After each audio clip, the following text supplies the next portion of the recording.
a lot of things in life that make me upset, and one of those things is the stereotyping in the Hogwarts houses. Sure, this sounds like a really not important thing to get upset about, but it grinds my gears. So today I'm gonna talk about the stereotyping in the Hogwarts houses and why everyone who stereotypes them is wrong. So we all know the Gryffindors are the brave jocks, the Ravenclaws are the studious, nerdy kids, the Hufflepuffs are the rainbow-pooping pushovers, and God forbid, the Slytherins are the evil-doing baby-eaters.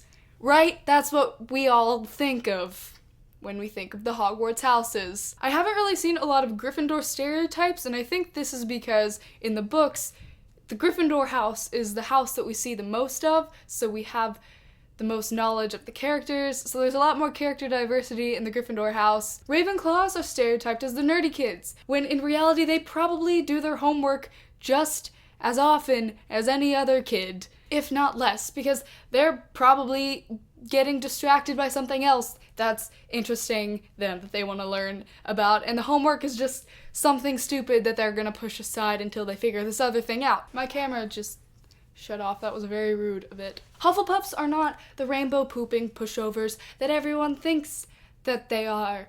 I might be a little biased. Hufflepuff pride. Hufflepuffs value loyalty and friendship and stuff like that. But that also means that if you cross a Hufflepuff's friend, then a Hufflepuff will come to get you. Okay, last, but certainly not least, Slytherins aren't evil. They're just not.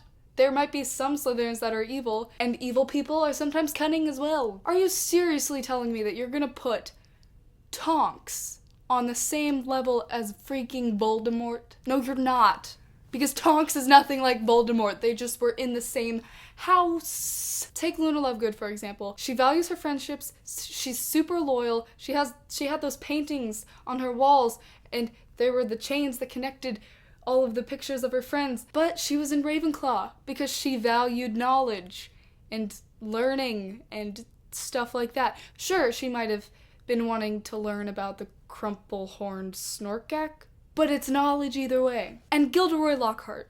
Are you really telling me that Gilderoy Lockhart was brave? Because he was in Gryffindor, so obviously that means that he's super brave and super wonderful, because that is what Gryffindor means, right? No, he was a coward. Neville's in Gryffindor. You love Neville. You love him so much, but for the first bits of the books, you wonder why he's in Gryffindor. And then you find out, but that's a different story. Hermione is a Gryffindor, but she could have easily fit in Ravenclaw too, because she's always the one that has her ish together in the little trio. Literally the only one. Peter Pettigrew was in Gryffindor, and he was a freaking coward. Moral of the story, what people forget is that the Sorting Hat doesn't look through your brain and see your personality and then decide where you're going. It looks through your brain and sees your values and then decides where you're going. The Sorting Hat nearly put Harry in Slytherin, but Harry didn't value the Slytherin values as much as he valued the Gryffindor valued. Let's just see how many times I can say value in this video. That's it. That's my Harry Potter rant. Regulus Black didn't exist for you to think that all Slytherins are bad. And Cedric Diggory did not exist for you to think all Hufflepuffs are pushovers.